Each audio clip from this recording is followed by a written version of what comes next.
So the story this week, essentially, the important part is that I created my website last week, and this week was all about getting traffic to that to see if the market wants the product that I've spent the last 10 weeks brainstorming and then creating.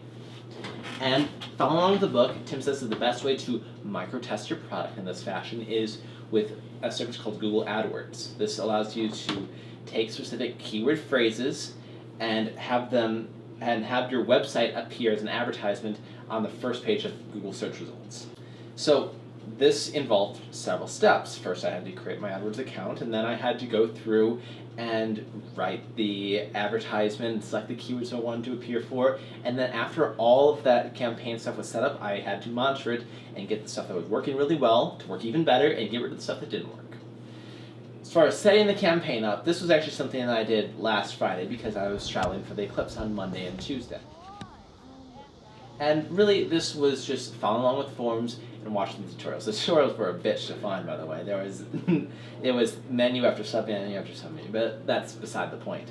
The important thing is that after getting the account set up, I needed to go through and select the keywords and write the advertisement. Selecting the keywords turned out to be this tricky process that no one ever really explained that well. And I viewed tutorial after tutorial, and I wish that somebody would have phrased it like this.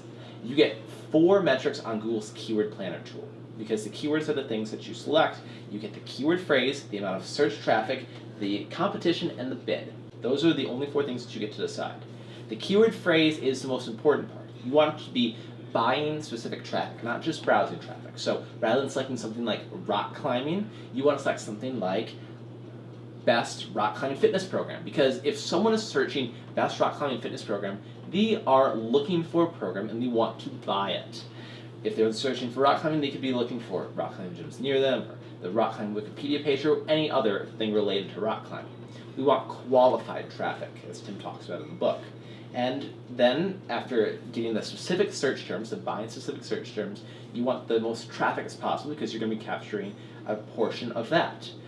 And then you're going to get these 2 complicated phrases, which no one ever explained clearly to me.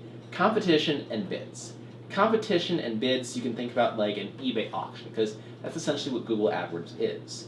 It's an instant auction that happens when someone searches for your keyword phrase.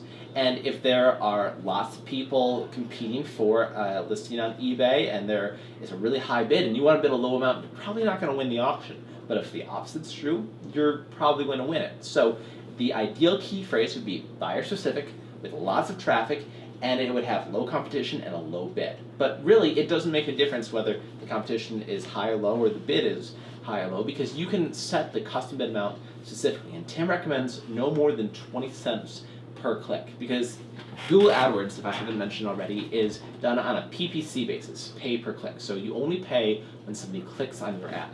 Now, as far as writing the ad goes, this was really my best guess at what I think the ad should be. And Tim says to focus on your differentiators. So my differentiators were I had bodyweight fitness workouts and I had video-based workouts rather than the normal text-based workouts. So I made sure to include in my 2 headline 35-character space the words video workouts and bodyweight workouts. And again, I filled out the form just by going to click on new ad, fill out the form, and after having that one ad, I created another one with one variable change, because as Tim talks about in the book, the real purpose behind this ad is not just to direct people to the website, but to test headlines, guarantees, URLs, and descriptions. Anything that can go in the advertisement can be tested because you get a certain set of metrics. And that is what happens after you launch a campaign, because really you just need to get the keywords and the ads, and then you start getting all of these metrics that come in. And the 3 most important are the impressions, the number of people who see your ad, the clicks, the number of people who click on your ad, and the conversions. And so after I set up my campaign on Wednesday, I went through and started getting these metrics, and I set up the conversions tab on Thursday. Conversion is just a little block of code that you get from Google by clicking on Tools and then going down to Conversion, and you get this block of code, and then you insert that into the website.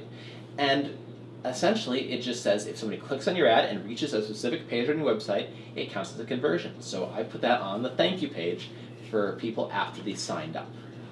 Now, that was probably the most important part, because the number of people who sign up is the thing that we're going for, because we're trying to figure out, is this product actually worth anything to the market? It's not just, can we get people to the website? So after getting the results over the last several days, I found that there was standard click-through rate, which is about 5%, and standard conversion rate on those clicks about 2%. 5 days of this, I got less than 1,000 impressions, and I got my good conversion rates, but still it's just not enough. And after thinking about it and thinking about what climbers we're talking about, it kind of makes sense.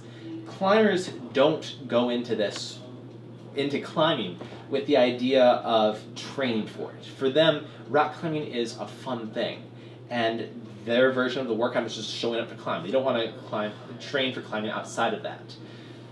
So really, I'm thinking I want to divest from this product. I don't believe that it has the legs to continue, and we'll talk more about what I'm going to do next week.